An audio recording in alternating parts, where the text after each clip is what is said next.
Hello friends, welcome back to my channel Padhai world. तो आज की इस वीडियो में हम कवर करने वाले हैं बी क्लास 9th का चैप्टर नंबर 1 एग्रीकल्चर प्रैक्टिसेस। तो ये है हमारी पहली यूनिट जो स्किल एजुकेशन जो इस बार की नई बुक आई है उसमें ये चैप्टर आता है। तो let us continue with this video and explore what's in this chapter. तो सबसे पहले आ जाता है सिंस एंशिएंट टाइम्स क्यों एग्रीकल्चर में क्या क्या था, क्यों वो इम्पोर्टेंट था, कैसे हम उसे इम्प्रूव कर सकते हैं, उसका थोड़ा सा ये एक समरी है। फिर उसके बाद मॉडर्न एंड फ्यूचर अपग्रेड्स, मतलब आज के टाइम में क्या क्या अपग्रेड्स हुए हैं, जैसे drone operators, AI and biotech specialist, robotic engineers, life skill development. तो ये सब आ जाते हैं। और फिर उसके बाद हम मूव ऑन करते हैं नेक्स्ट। फिर आता है सबसे पहली एक्टिविटी कि हमें क्रॉप कैलेंडर बनाना है। फिर उसके बाद एक सिंपल सा ये बॉक्स आता है कृषि प्रसार, एक डिटेल्ड अकाउंट है जहाँ पे टेक्निक्स, सॉइल प्रिपरेशन की, crop selection, irrigation technique, seasonal planning, pest management, ये सारे इंक्लूड होते हैं।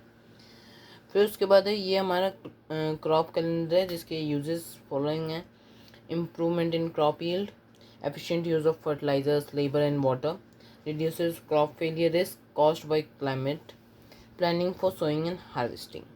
ओके फिर उसके बाद आता है वाई एग्रीकल्चर। एग्रीकल्चर क्यों ज़रूरी है? Provides food to the increasing population, gives rural areas livelihood, मतलब जो गांव के लोग हैं उन्हें खाने के लिए पैसा मिलता है, इससे कम्युनिटी और सोसाइटी को स्ट्रेंथन करता है। एडवांस टेक्नोलॉजी जो है उसे बहुत ज़्यादा इजी बना दे रहा है। और ये एक जॉब अपॉर्चुनिटी भी है जिसमें एंटरप्रेन्योरशिप, मतलब हम बिजनेस भी बना सकते हैं। फिर आता है फूड सिक्योरिटी। फूड सिक्योरिटी एक सफिशिएंट और अडोरेबल और न्यूट्रिशन फूड की एक्सेस को कहते हैं। और लिवलीहुड सर्विसेज एक नेटवर्क है रिसोर्सेज का जहाँ पे पीपल, इंस्टीट्यूशंस, एनवायरनमेंट फैक्टर्स जो हैं एक इंडिविजुअल को हेल्प करते हैं ताकि वो सोसाइटी में कंट्रीब्यूट करे और हम पैसे कमाएं। एग्रोफील्ड वोकेशंस क्या क्या हैं? Crop cultivation, research work, transportation, animal husbandry, storage और ट्रेड एंड मार्केटिंग। तो ये अलग अलग फील्ड के वोकेशंस हैं। फिर आता है वैल्यू चेन। तो वैल्यू चेन क्या है कि कैसे एक एग्री फार्मिंग से लेकर हमारे घर तक जो जो भी प्रोड्यूस आता है उसका कैसे प्राइस बढ़ जाता है। तो ये बढ़ता है क्योंकि स्टोरेज, प्रोसेसिंग, क्लीनिंग, पैस्चराइजेशन और ट्रांसपोर्टेशन का जो कॉस्ट है वो कंज्यूमर के बिल में ऐड हो जाता है क्योंकि वो हमसे ही वह पैसे ले लेते हैं। फिर पोर्टफोलियो, एंड उसमें एक हमें कोई भी प्रोडक्ट चूज़ करना है, उसके रॉ प्रोड्यूस और आउटपुट प्राइस दोनों का हमें जो है डिफरेंस फाइंड आउट करना है। तो जैसे लोकल वेजिटेबल्स 15 to 40 और स्टोर में 1000 to 2.5 thousand। फिर एग्रो क्लाइमेट रिलेशंस, मतलब एग्रीकल्चर और क्लाइमेट के क्या क्या रिलेशंस होते हैं। एग्रो क्लाइमेट रिलेशंस जो है हिमालय से लेकर केरला के कोस्ट तक क्लाइमेट के क्रॉपिंग पैटर्न्स एक जगह से दूसरी जगह तक डिफर करते हैं। और कई जगह पे राइस और कई जगह पे wheat, sugar, soybean, sugar cane, millets, मतलब अलग अलग जगह पे हम अलग अलग चीज़ें उगाते हैं। फिर इंडियन मेट्रोलॉजिकल डिपार्टमेंट जो एक ब्रांच है हमारी इंडिया की जो agro technological advisory services provide करती है, जिससे हम मेट्रोलॉजिकल ऑब्जर्वेशंस, मतलब जो वेदर की इंफॉर्मेशन हैं वो पढ़ सकते हैं। और जो वेदर फॉरकास्ट और एडवाइजरीज हैं वो फार्मर्स को क्यों हेल्प करती हैं? क्योंकि वो क्रॉप्स जो हैं रबी, खरीफ और जैद क्रॉप्स, जो 3 टाइप के क्रॉप्स हैं, उन्हें कैसे हम प्लान कर सकते हैं, क्या कब हमें वो सो करना है सीड, कब हमें उन्हें हार्वेस्ट करना है, वो सब इंक्लूड होता है। फिर India is one of the most extensive public weather info system, मतलब टेक्नोलॉजी एंड एआई जो आईएमडी प्रोवाइड करता है। SMS alerts, AIR, all India radio, Doordarshan, community radio, mobile apps like Bharat Vistaar, Kisan portal, कृषि विकास केंद्र, तो ये सब इसमें आ जाते हैं। और पंचायत के लेवल की जो वेदर फोरकास्ट हैं वो ग्रामीण कृषि मेट्रोलॉजिकल सेवा प्रोवाइड करता है। फिर उसके बाद आ जाता है रेन गॉज एक्टिविटी 2। तो रेन गॉज क्या होता है? एक डिवाइस होता है जिससे हम एक हमारे रेन को मेजर कर सकते हैं। तो सिंपली एक पीईटी बॉटल लेना है, फिर उसके बाद इसका कुछ इस प्रकार से सेटअप करना है, एक स्केल लगानी है, फिर मोबाइल में चेक करना है। मेजरिंग टेम्परेचर एंड ह्यूमिडिटी, तो उसमें हमें एक 2 थर्मोमीटर्स चाहिए और कॉटन गॉज भी 2 चाहिए, पेट बॉटल, थ्रेड, टेप और वाटर। तो हमें कुछ इस टाइप का सेटअप करना है। दोनों साइड पे एक कॉटन गॉज को वेट करना है और एक कॉटन गॉज को ड्राई। तो दोनों का टेम्परेचर डिफरेंस जो होगा वो हमें ह्यूमिडिटी दिखाता है। फिर जो कंक्लूजन है वो भी देख लेते हैं कि जो ड्राई बल्ब थर्मामीटर है वो एक्चुअल टेम्परेचर और वेट बल्ब जो है वो लोअर टेम्परेचर दिखाता है, और टेम्परेचर जो है डिफरेंस का ह्यूमिडिटी लेवल दिखाता है। अगर टेम्परेचर डिफरेंस कम है तो ह्यूमिडिटी हाई है।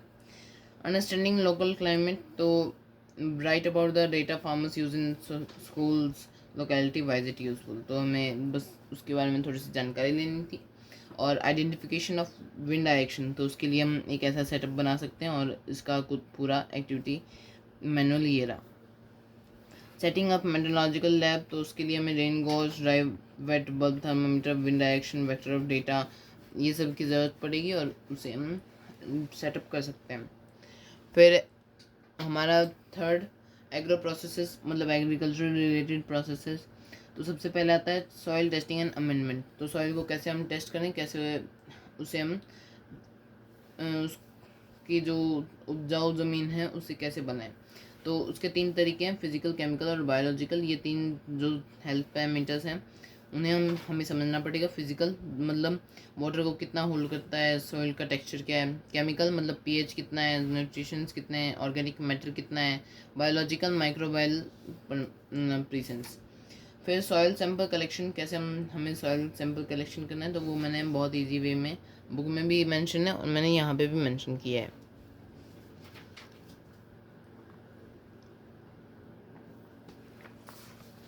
फिर मैसन जार टेस्ट, जिससे हम जो सॉइल का कंपोजिशन है वो चेक कर सकते हैं। जो सॉइल का कंपोजिशन होता है वो मेनली सैंड, सिल्ट और क्ले से होता है। तो उसके जो स्टेप्स हैं वो इधर मैंने इलस्ट्रेट भी किए हैं साथ में।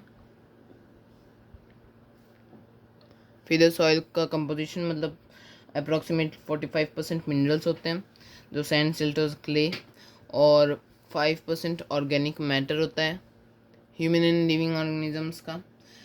फिर 20 to 30% वाटर और सेम एयर।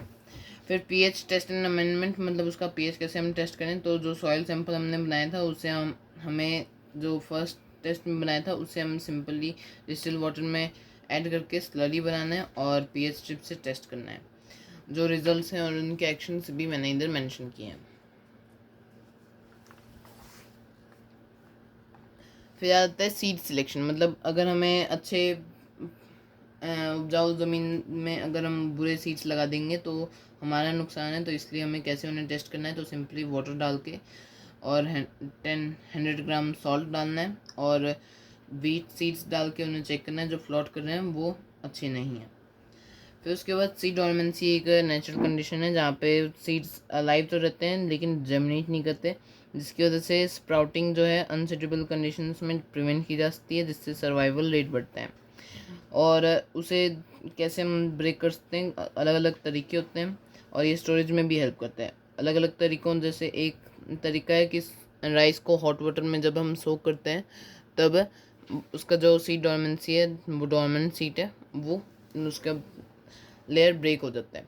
फिर आता है कि हम कैसे फर्टिलाइजर्स और पेस्टिसाइड्स को बना सकते हैं। तो हम नीम पेस्टिसाइड्स बना सकते हैं और अलग अलग हम जो एक नया दशपर्णी अर्का नाम का पेस्टिसाइड है वो भी बना सकते हैं। तो उसमें हमें क्या क्या चीज़ें चाहिए, 10 अलग अलग प्लांट्स की जो हैं neem, karanj, custard apple, papaya, castor, marigold, lantana, bel, tulsi and hibiscus. तो उनके अच्छे अच्छे लीव्स में से 200 ग्राम लीव्स लेने हैं, 220 ग्राम काउ डंग और 500 मिलीलीटर काउ यूरिन। तो उन्हें 20 लीटर के वाटर में मिक्स करना है और 30 to 40 डेज छोड़ देना है।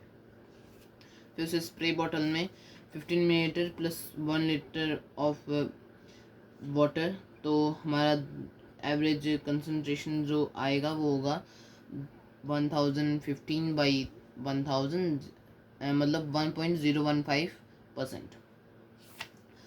So let us continue. तो ये आते हैं हमारे क्वेश्चन आंसर्स जो बहुत शॉर्ट में लिखे हैं, तो इन्हें मैं आपको शो करूँगा। ये रिवीजन के लिए सबसे बेस्ट है।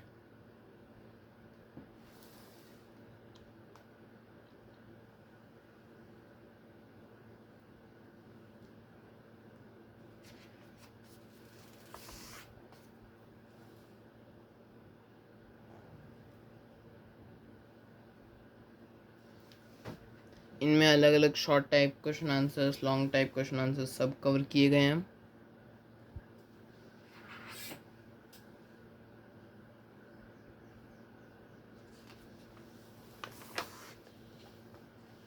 और अगली वीडियो में फ्रेंड्स हम कवर करेंगे chapter number 2 that's rooftop gardening. और अगर आपने दूसरा यूनिट किया तो लेट मी नो, क्योंकि हमारे क्लास में चैप्टर नंबर 2 को कवर किया गया है। तो along with this I would like to end my video. और ज़रूर से कमेंट बॉक्स में बताइएगा कि आपकी टीचर ने सेकंड, थर्ड और फोर्थ चैप्टर में से कौन सा यूनिट चूज़ किया है। Thank you for watching my video till the end. Thanks for watching.